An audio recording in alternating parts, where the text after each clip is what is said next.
अस्सलाम वालेकुम वरहमतुल्लाहि वबरकातुहू। आज हम मिडल ईस्ट में जो देखते हैं, फ़लस्तीन पे कब्ज़ा है जिन यहूद का, जो कि ख़ुद को ज़ायनिस्ट कहते हैं, और उन्होंने अपनी एक जो नाजायज़ रियासत कायम कर रखी है इसराइल। तो हम इसका पस मंज़र और इसकी तारीख़ी हैसियत जानेंगे कि ज़ायनिज़्म क्या है और ये कहाँ से वजूद में आई है, और इस हवाले से उनके लिए ये जो ख़ित्ता ज़मीन है, ये इसकी क्या वैल्यू है, और तारीख़ी तौर पे यहूद के साथ ऐसा क्या हुआ है कि और ये कौन लोग हैं जो अपने आप को ज़ायनिस्ट कहते हैं, और इसके पीछे इनका क्या ख़ास नज़रिया है। तो सबसे पहली चीज़, फ़लस्तीन की सरज़मीन के हवाले से हमने सूरह बनी इसराइल की पहली आयत में पढ़ा कि अल्लाह सुब्हानहू तआला फरमाते हैं, बारकना हौलहू, हमने मस्जिद अक्सा के आस पास की सारी सरज़मीन को बरकत अता की है। जहाँ देखा जाए कि इस सरज़मीन को ख़ास बरकत और अहमियत मिली कि यहाँ पे अंबिया का नुज़ूल हुआ। इसी तरीके से जोग्राफ़िकली तौर पे भी देखा जाए तो ये लैंड जो है बहुत इम्पोर्टेंस रखता है और बहुत रिच लैंड है एग्रीकल्चर और जोग्राफ़िकली जिस जगह पे ये मौजूद है, जो 3 बर्रे आज़म को जोड़ता है। इसलिए हमेशा देखा गया है कि जो सुपर पावर होती है कि उसका ज़्यादातर इस ख़ित्ते पर कब्ज़ा रहा है। नबी करीम सल्लल्लाहु अलैहि वसल्लम के दौर में जब आप सल्लल्लाहु अलैहि वसल्लम मक्का में कुरैश को दावत दे रहे थे, उस वक़्त में 2 सुपर पावर जो थी, एक पर्शियन और एक रोमन, यानी कि फ़ारस और रोम, ये दोनों जो हैं इसी के लिए लड़ रही थी, क्योंकि ये ख़ित्ता ज़मीन जो है ये 3 बर्रे आज़मों को कनेक्ट करता हैगा, और अल्लाह सुब्हानहू तआला ने ख़ास तौर पे इस सरज़मीन को चुना है। और एक वक्त था कि अल्लाह सुब्हानहू तआला ने यहूद की कौम को एज़ अ मुस्लिम ईमान वालों के तौर पे चुना था, और उन पर अंबिया कराम भेजे और उन्हें ये ख़ास ज़मीन का हिस्सा दिया गया। लेकिन उनकी अपनी बदअखलाक़ी, बदकिरदारी और दीन का मजाक बनाना और दुनिया की हिर्स, लालच, गबन और करप्शन की बाइस वो यहाँ से निकाल दिए गए, और उनके पास एक आखिरी पेशनगोई मौजूद थी कि एक मसीहा आएगा और उसके साथ मिलके, यानी उसकी पैरवी करते हुए हम पूरी दुनिया पे रूल करेंगे। और वो मसीहा अल्लाह सुब्हानहू तआला ने ईसा अलैहिस्सलाम को भेजा। लेकिन उन्होंने जब उनकी करप्शन को टारगेट किया और उन्हें इस्लाह की तरफ बुलाया, तो इन्होंने हज़रत ईसा अलैहिस्सलाम को सलीब पर चढ़ाकर सबसे बड़े जलीलुल कदर रसूल को कत्ल करने की जसारत की। अल्लाह ताला ने अपने रसूल को बाहिफाजत उठा लिया, लेकिन इन पर ज़िल्लत थोप दी गई क़यामत तक के लिए। और देखा जाए तो बुरी तरह ये लोग इस होली लैंड से ना सिर्फ बेदखल किए गए, बल्कि दुनिया में जहाँ जहाँ भी रहे 2000 साल तक बुरी तरह जुल्म व बर्बरियत का निशाना बने। उसके बाद जब नबी करीम सल्लल्लाहु अलैहि वसल्लम इस दुनिया में तशरीफ़ लाए और जहाँ जहाँ मुसलमानों ने फतवाहत की, तो मुसलमानों के अंडर में, हुक्मरानों के रूल में इन्होंने चैन सुख का सांस लिया, वरना ईसाइयों के हाथों इनकी बहुत पिटाई हुई। अब आखिर में हम आ जाते हैं पिछले 100-150 साल पहले। 1860s में यूरोप के एक कंट्री हंगरी में एक यहूदी पैदा होता है, जिसका नाम था थोडर हर्ज़ल। ये ऑस्ट्रिया में चला जाता है और यहाँ होके बड़ा एक जर्नलिस्ट बनता है, और ख़ास तौर पे ऑब्ज़र्व करता है कुछ यहूद जो कि जुल्म के वजह से जेलों में कैद थे, उनके ऊपर कोई डॉक्यूमेंट्री वगैरह पे काम कर रहा होता है। ये एक विजनरी मैन होता है, और उसने सोचा कि हम क्यों बहैसियत कौम इस तरह दब कर जुल्म बर्बरियत का शिकार हो रहे हैं। असल में इन पे जुल्म करने वाले कौन थे? ये यूरोपियन कंट्रीज़ में इन पे जुल्म हो रहा था। ये यूरोपियन ज्यूज़ कहलाते हैं, इनको अशकनाज़ी ज्यूज़ कहा जाता है, जो कि वाइट ज्यूज़ हैं, और ये ज़्यादातर नॉन प्रैक्टिसिंग ज्यूज़ थे, यानी इनका कोई मजहबी ताल्लुक़ नहीं था। मतलब जैसे आज हमारे यहाँ कहा जाता है ना, नॉन प्रैक्टिसिंग मुस्लिम, नाम के मुसलमान, तो बिल्कुल उसी तरीके से ये नाम के यहूदी थे। ज़्यादातर इनकी लिबरल और सेकुलर किस्म के यहूदी थे। लेकिन इस शख्स के दिल में अपनी कौम के लिए कौमी तौर पे एक दर्द उठता है, और इसके हवाले से ये हल नज़र नहीं आता कि हम एक कंट्री से उठ के दूसरी कंट्री में यूरोप के चले जाएं उनके जुल्मों से बचने के लिए, बल्कि वो कहता है हमारी एक अपनी ओन स्टेट होनी चाहिए, होम लैंड होना चाहिए। तो असल में इसकी पीछे वजह क्या बनी कि एक जुल्म से बचने के लिए अपने आप को एक सिक्योर लैंड फराम करो, और वो कहाँ से मिलेगा? वो यूरोप से तो मिल नहीं सकता था, उनके ही तो जुल्म का शिकार थे ये सब। तो उसके लिए क्या पत्ता खेला गया? मज़हबी पत्ता, मज़हबी कार्ड खेला गया कि होमलैंड कहाँ चाहिए? होमलैंड वहाँ चाहिए जहाँ से हम निकाले गए थे। और ये जानते थे कि मुस्लिम रूलर जो हैंगे वो हमदर्दी रखते हैं और वो उनके उसमें फ़लस्तीन में मुसलमान, यहूदी और ईसाई तीनों रहते थे। हालांकि 90% पॉपुलेशन मुसलमानों की थी, यहूद भी 4% थे और बाकी कुछ क्रिश्चियंस भी रहते थे, और सब एक रूलर के तहत बहुत ही अमन अमान से जी रहे थे ज़िंदगी। तो ये शख्स यूरोप के जुल्म से बचने के लिए एक अपना मॉडल तैयार करता है, समझे, एक ख्वाब जो इसने बनाया था और उस होमलैंड का, और वो बड़े बड़े जो अमीर अमीर यहूदी थे यूरोप में मौजूद, जो ख़ास तौर पे बैंकिंग सिस्टम से इन्वॉल्व थे, उन तक रीच करता है और उन सबको इसमें मिलाता है। इवन कि ये शख्स उस वक्त के खलीफा अब्दुल हमीद सानी, जो उस्मानिया खलीफा हैं, उनके से भी बातचीत करता है और बड़ी बड़ी ऑफ़र्स देता है कि आपके सारे कर्ज़े हम माफ़ कर देंगे, मतलब चुका देंगे अपने बैंकों के ज़रिए, आप हमें वहाँ पे आबाद होने के लिए वो दें, जगह दें फ़लस्तीन में। जब वहाँ से बिल्कुल इनकार हो जाता है तो ये अपने तौर पे फिर प्लानिंग करते हैं और अपने ख़ास तौर पे यूरोपियन कंट्रीज़ से छोटे छोटे जो गरीब इस किस्म के यहूदी थे, किसान वगैरह के, उनको ले जाकर वहाँ पर आबाद करते हैं। वहाँ के मुसलमानों से ऐसी ज़मीनें जो उस वक़्त की ख़ास हैसियत नहीं रखती थी, उनको बहुत बहुत पैसों में ख़रीद कर इन गरीब यहूदियों को आबाद करते हैं और इनको वहाँ पे फसलें लगाना और एग्रीकल्चर और इन चीज़ों में इन्वॉल्व करते हैं और एक तरह से अपने छोटे छोटे गाँव और कॉलोनीज़ बना लेते हैं। 1897 में इस शख्स ने, थियोडोर हर्ज़ल ने, दावा किया था कि 50 साल के अंदर हम अपना मुल्क बना लेंगे, और ये होता है विजनरी बन के 51 ईयर्स में उनका मुल्क बन गया वाकई में। और उसके पीछे इनकी किसी ना किसी तरीके से बहुत ज़्यादा मेहनत है, जिसे आप जायज़ कहें ना, नाजायज़ ही है, लेकिन अपने मफाद के लिए इन्होंने कुर्बानियाँ दी और अपनों को आगे बढ़ाया और उसके लिए दूसरों को कत्ल भी किया। अब 1914 में वर्ल्ड वॉर 1 होती है।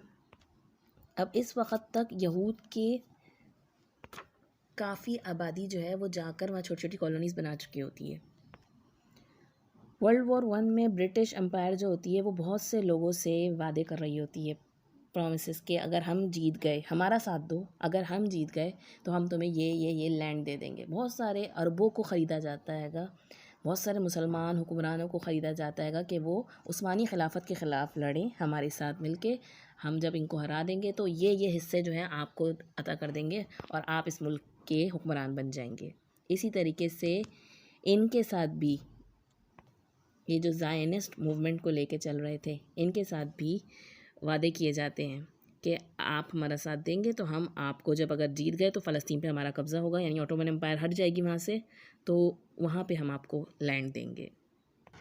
इस दौरान मज़ीद जूस जो हैंगे वो जाना शुरू हो जाते हैं और तकरीबन 20 साल में 4 लाख के करीब जूस पहुँच जाते हैं। और ये कौन से जूस पहुँचते हैंगे? ये बड़े बड़े प्रोफेसर्स, डॉक्टर्स, इंजीनियर्स, यानी अब जो है वो अब विलेजेस कायम नहीं हो रहे, बल्कि अब एक तरह के शहरों को आबाद करने वाले पढ़े लिखे लोग पहुंच रहे हैं। और जो वहाँ पे बहुत डॉलर्स कमाने वाले थे वो यहाँ पे बहुत ज़रा से उस पे काम कर रहे हैंगे, एक तरह की कुर्बानी के तौर पे अपने लोगों को पढ़ा रहे हैंगे और अपना इंफ्रास्ट्रक्चर तैयार कर रहे हैं। इनके स्कूल्स, हॉस्पिटल्स, फैक्ट्रीज़ लगना शुरू हो गई। इवन दो कि इन्होंने जब देखा कि हम राइज़ कर रहे हैं और अब हमें अपनी सिक्योरिटी की ज़रूरत है, तो इन्होंने अपने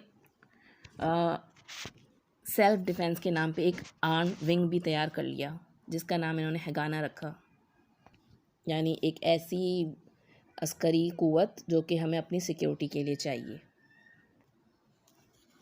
और वर्ल्ड वॉर के ख़त्म होने के करीब 1917 में ये बेल्फोर डिक्लेरेशन हो जाती है, जो वादा किया गया था किसकी तरफ से? ब्रिटिश की तरफ से, यहूदियों को उनका एक होमलैंड दिया जाएगा।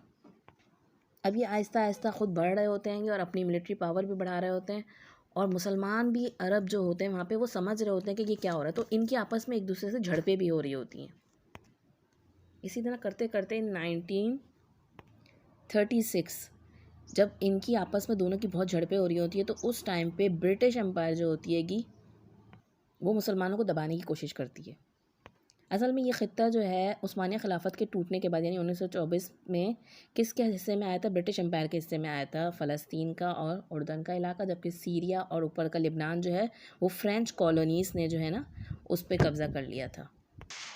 तो 1936 में जो अरब के बड़े बड़े लीडर्स होते हैं जो इसके ख़िलाफ़ हो रहे होते हैं कि ये बढ़ते चले जा रहे हैं यहूद यहाँ पर, तो ब्रिटिश एम्पायर जो होती है कि वो अब यहाँ पे इनको बहुत बुरी तरीके से इनको मतलब प्रेस करती है और कलेक्टिव पनिशमेंट यानी कि उनके जो कोई एक सरदार या एक ग्रुप की तरफ से कोई एक ऐसी हरकत होती है कि इनके ख़िलाफ़, तो वो पूरी पूरी कॉलोनी को जो है उसका कलेक्टिव पनिशमेंट देते हैं और उन पे ऐसे ऐसे हमले किए जाते हैं। और ये एक कॉलोनियल इफ़ेक्ट हैगा, इम्पैक्ट हैगा जो आज भी किया जाता हैगा। और किसने सिखाया? ब्रिटिश रूलर्स नहीं सिखायागा कि कोई एक घर का एक शख्स अगर कोई गलत हरकत करे तो उसकी पूरी बस्ती को, उसकी पूरी बरादरी को उसके साथ सज़ा दी जाए ताकि किसी की उठने की हिम्मत ना हो और दूसरे को कोई एक दूसरे को उठने भी ना दें। और इस तरह इनके बड़े बड़े सरदारों को ख़त्म कर दिया जाता हैगा कबीलों के, और एक तरह से अरब जो होते हैं लीडरलेस रह जाते हैं, उनकी कमर तोड़ दी जाती है। ये 1936 से 1939 के दरमियान होता है और उसके बाद वर्ल्ड वॉर 2 हो जाती है। अब ब्रिटिश जो होती है वर्ल्ड वॉर 2 में मसरूफ़ होती है। इस दौरान ब्रिटिश जो होती है दोनों को थोड़ा सा पीसफुल रखने के लिए क्या करती है कि मुसलमान भी थोड़े वो रहें, तो एक लिमिट लगा देती है कि 5 साल के अंदर 75,000 से ज़्यादा यहूद जो हैं यहाँ इस एरिया में मतलब फ़लस्तीन में नहीं आएंगे। और ये चीज़ ज़ायनिस्ट को बहुत बुरी लगती है। अब ज़ायनिस्ट क्या करते हैं कि अब एक और आर्म फोर्स बनाते हैं जिसका नाम एर्गॉन होता है। वो भी यहूदियों की होती है और आर्म फोर्स होती है, एक तरह से मिलिट्री होती है, लेकिन कुछ ऐसे काम कराए जा रहे होते हैं कि ना कि कुछ चीज़ें ऐसी गलत हों और फिर हम कह देंगे कि इनका हमसे कोई ताल्लुक़ नहीं है, यानी अपने अज़ाइम भी पूरे कर लिए जाएँ और उनसे इनकार भी कर दिया जाए। जहाँ एक तरफ मुसलमानों को मुस्तकिल तौर पे ये अपनी मिलिट्री आर्म से दबा रहे होते हैं, वहाँ वर्ल्ड वॉर 2 में ये जर्मनी का साथ नहीं देते बल्कि ब्रिटिश का खुश करने के लिए उनका साथ देते हैं यूरोप में कि हम ब्रिटिश जो यहाँ से निकलेंगे तो हम फ़लस्तीन के हवाले से इनसे अपने बातचीत तय करके यहाँ पे हिस्से लेंगे। यही वजह है कि जहाँ वहाँ हिटलर जर्मनी में फिर इन्हें अच्छी तरीके से हॉलोकास्ट के ज़रिए ख़त्म करता है। अब इन दी एंड ऑफ वर्ल्ड वॉर 2 1946 में क्या होता है, इनका जो ये दूसरा मिलिट्री आर्म बना था ये एर्गॉन के नाम से, तो ये हमला कर देता हैगा ब्रिटिश की हेडक्वार्टर पे, मिलिट्री हेडक्वार्टर पे बम करता हैगा और वहाँ पे 91 जो ब्रिटिश होते हैंगे सिविलियन मिलिट्रियंस जो होते हैं वो मारे जाते हैं। और अब क्या डिप्लोमेसी अपनाई जाती है कि इनका जो डेविड बेंगोरियन जो कि फर्स्ट प्राइम मिनिस्टर भी बनाएगा वो कहता है, कंडम करता है इनके खिलाफ़ कि ये बहुत गलत किया गया इन्होंने और ये हम इनके साथ नहीं हैं, ये हमसे अलग हैं। ब्रिटिश इस वक्त वैसे ही वर्ल्ड वॉर 2 से परेशान हुआ था। ब्रिटिश अब क्या करता है, अपना ये सारा मामला जो है ना यूनाइटेड नेशन 1945 में इस्टेब्लिश हो चुकी होती है कि वर्ल्ड वॉर के बाद के इंटरनेशनल सिक्योरिटी और पीस के लिए कायम हो चुकी होती है, तो वो तमाम चीज़ें यूनाइटेड नेशन के हवाले कर हैंड ओवर कर देते हैं। उस वक़्त तक यहूदी जो होते हैंगे 1/3 ऑफ पॉपुलेशन बन चुके होते हैं फ़लस्तीन की एरिया साइड की, यानी 33% हो चुके होते हैं। लेकिन इनका पलड़ा दूसरी अंदाज से यूनाइटेड नेशन पे और ब्रिटिश पे भारी होता है मुसलमानों के मुकाबले में। तो यूनाइटेड नेशन एक अजीब व गरीब किस्म का डिवीज़न करती है। 3 हिस्सों में इस मुल्क को डिवाइड किया जाता है, एक अरब टेरिटरी, एक ज्यूज़ की टेरिटरी और एक यरूशलेम, उसको अपने अंडर में रखती है यूनाइटेड नेशन के। ये एक होली साइट है जो कि क्रिश्चियंस, अरब्स और ज्यूज़ तीनों के लिए बहुत ही मुक़द्दस है। तो ये हमारे कब्ज़े में है और एक ज्यूज़ टेरिटरी और एक अरब टेरिटरी है।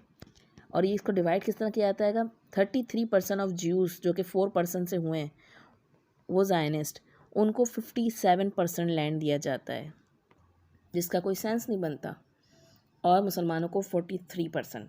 तो पैलेस्टीनियन जो होते हैं इसको रिजेक्ट कर देते हैं। किस कदर का डिसप्रोपोर्शनल फ़ैसला था ये, और कभी आज तक बताया नहीं कि वजह क्या थी। और इसको कहा गया ये 2 स्टेट सोल्यूशन है, और मुसलमान तो इसको रिजेक्ट कर देते हैं, ये तो चाहते ही नहीं कि 2 स्टेट सोल्यूशन हो। हालांकि ये इनजस्टिस है, खुल्ला जुल्म है। खुद सोचें हम कि एक घर में अगर एक शख्स की 2 बीवियां रह रही हैं उसके साथ और एक तीसरा बंदा आता है और उस पर गाजिब हो जाता है और सारे मोहल्ले के लोग मिलकर फ़ैसला करें कि ऐसा करो, आधा घर और एक बीवी इसके हवाले कर दो। तो ये क्या है? हालांकि मुसलमान जो है वो किस बात पे इस वक्त नाखुश थे? वो इस वक्त नाखुश थे कि ये प्रोपोर्शनली सही नहीं है कि हमें किस तरह से दबाया जा रहा है। हालांकि देखा जाए तो ये तो किसी तौर पे जायज़ ही नहीं था, क्योंकि उनका लैंड ही नहीं था, वो यहाँ पे बसते ही नहीं थे। उन्होंने यहाँ से मुसलमानों को क्लींस करके निकाल के मार धाड़ के इस पर गाजिब हुए हैं। अब इस वक्त ये इतने पावरफुल हो चुके थे कि इन्होंने 1947 से लेकर 1948 इस एक साल में मुसलमानों को डीपॉपुलाइज़ किया, और उसके लिए पूरा का पूरा इन्होंने प्री प्लान ऑर्गेनाइज तौर पे डेटा निकाल के कि कौन कौन जो है इससे पहले मुसलमान जो हैं कि उनके लोग जो है ब्रिटिश से लड़े हैं और ज्यूज से लड़े हैं और उन्होंने वो किया हैगा, उनको ख़ास तौर पे जाकर मार दिया गया, किल कर दिया गया और बाकियों को जिला वतन किया गया। तो इस दौरान में तकरीबन 500 के करीब जो गांव हैं, विलेजेस और छोटे एरियाज़ हैं, उनके ऊपर ये हमले किए गए, क्योंकि इन्होंने अपने आप को इतना सिविलाइज कर लिया था, मिलिट्री तौर पे इतने पावरफुल हो चुके थे। हम अगर इस चीज़ को देखें ना तो ये हिस्ट्री में इसको नकबा कहा जाता है। यानी नकबा अरबी का वर्ड है जिसका मतलब है ट्रेजेडी और बहुत बड़ी तबाही, कैटास्ट्रॉफी इंग्लिश में कहा जाता है इसको। यानी बहुत बड़ी जुल्म और बर्बरियत की गई, और इसको किसी भी तरीके से हम अपने पाकिस्तान के पार्टीशन से नहीं वो कर सकते, क्योंकि हमारे यहाँ पाकिस्तान और इंडिया में मुसलमान और जो हिंदू थे उन दोनों की कोई आर्मी नहीं थी। और जब ये पार्टीशन हुआ तो ब्रिटिश जब गए तो जिसके हत्थों जो चढ़ गया वो सिखों ने मारा, वो सब हुआ। लेकिन ये इन्होंने बाकायदा पूरी कॉलोनीज़ पे हमला करके अंदर जाकर घुस कर और ख़ास तौर पे मार कर और बहुत ही बड़ी तबाही मचाई मुसलमानों के साथ, और उनके हत्थों को पे कब्ज़ा कर लिया से पहले कि ये अपना मुल्क इसराइल हाथ में लेते।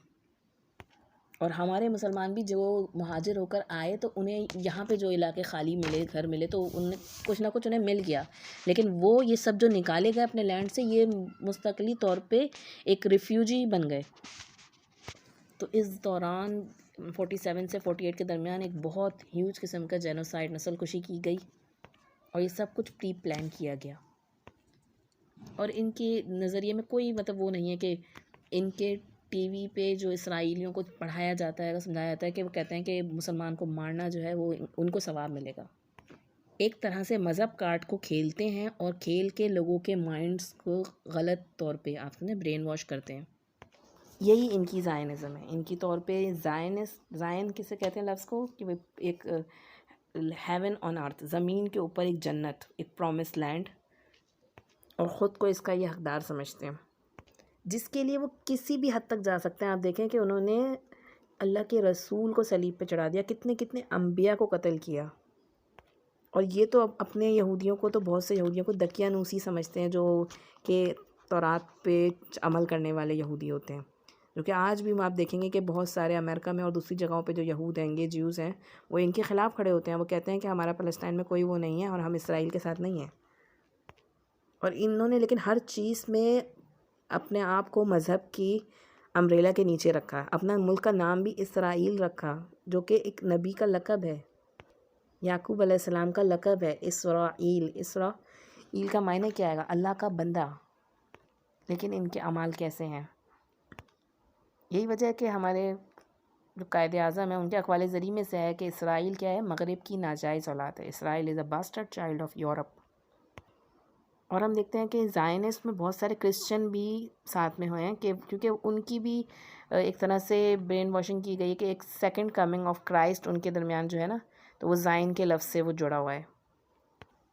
तो उन्हें भी लगता है कि इस यरूशलेम में वो ईसा अलैहिस्सलाम दोबारा आएंगे। और आज ये जो कुछ कर रहे हैं मुसलमानों के साथ, हालांकि आप देखा जाए तो ये जो यूरोप की छतरी के नीचे कर रहे हैं ना, तो ये सब सारे लॉज जो हैं किसने बनाए? Humanitarian laws, international laws, Geneva convention, ये सब बनाने वाले तो ये यूरोप ही है ना। और इन सब को वायलेट भी यही लोग करते हैं। और इस वक्त सब कुछ कर रहा है इसराइल, लेकिन कोई कुछ कहने वाला नहीं। क्यों? क्योंकि आज की दुनिया सब अपने मफाद पे चलती है। इन्होंने नेटो को बनाया ही इसीलिए है कि हर वक्त ज़मीन के किसी न किसी खत्ते पे एक जंग चलती रहे और नेटो सप्लाई करता रहे और हम बनाते रहें, और हमारी कॉरपोरेशंस जो है इससे फले फूलें। हालांकि इनकी कॉरपोरेशन का हाल देखें, इनकी कंपनी के तौर पे मैकडोनल्ड को देखें कि उसने किस तरीके से इनको सपोर्ट कर रहा है। ये बैंकिंग सिस्टम का और ये कॉरपोरेशन वर्ल्ड को, इन सब को फैलाने वाले ये सब यही ज्यूज़ हैं, ये ज़ायनिस्ट। लेकिन हम अपने आप को देखें, हम एज अ होल उम्मत अपनों के बारे में कितना सोचते हैं। मेरा कैरियर और मेरी गाड़ी और मेरा घर और मेरी फ्यूचर सिक्योर हो जाए, इतना तो फ़िक्र है। लेकिन मैं एज अ उम्मत क्या कर रही हूँ? उम्मत का दर्द, उम्मत के लिए कोई स्ट्रगल, उम्मत के लिए कोई मूवमेंट, एज अ होल उम्मत के लिए कोई फ्यूचर या कोई विज़न, इसमें हम कहाँ हैं? एक जज्बाती और इमोशनल तो चीज़ें नज़र आती हैं हमारे अंदर, लेकिन कोई ख़ास प्री प्लान्ड होकर एक लंबी स्ट्रगल के साथ, कंसिस्टेंसी के साथ चलना।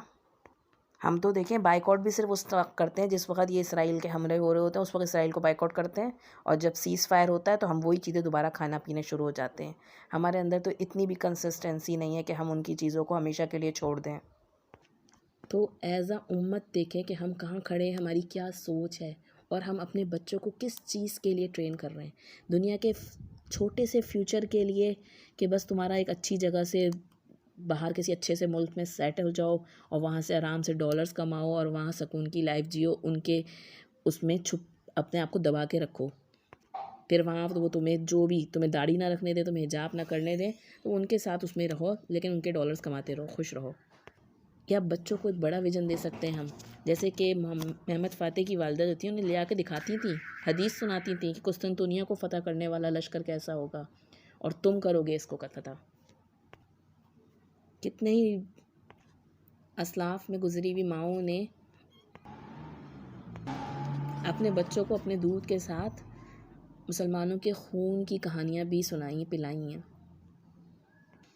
ताकि भूल ना जाए हमारी औलादें कि हम सब एक जिस्म की मानंद हैं।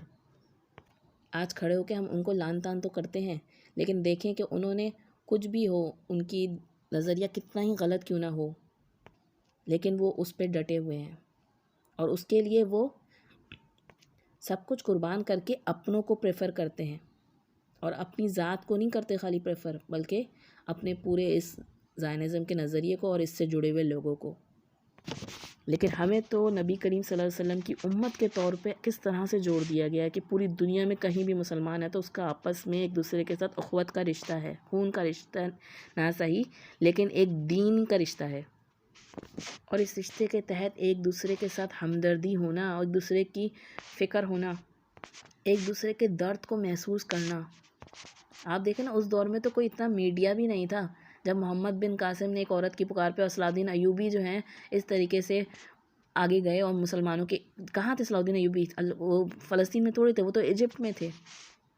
क्यों गए वो इतनी दूर?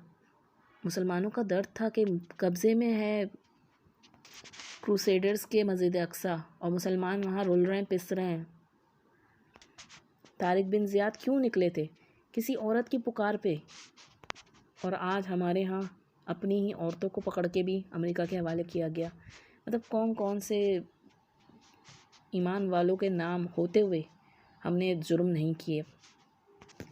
लेकिन इंशाअल्लाह एक वक्त आएगा कि हम में से ही कोई उठेंगे, छोटा ही ग्रोह क्यों ना हो, और लेकिन वो ईमान वाला होगा, और वो इस पे छा जाएगा और अल्लाह ताला उसे फ़तह और नुसरत भी देगा।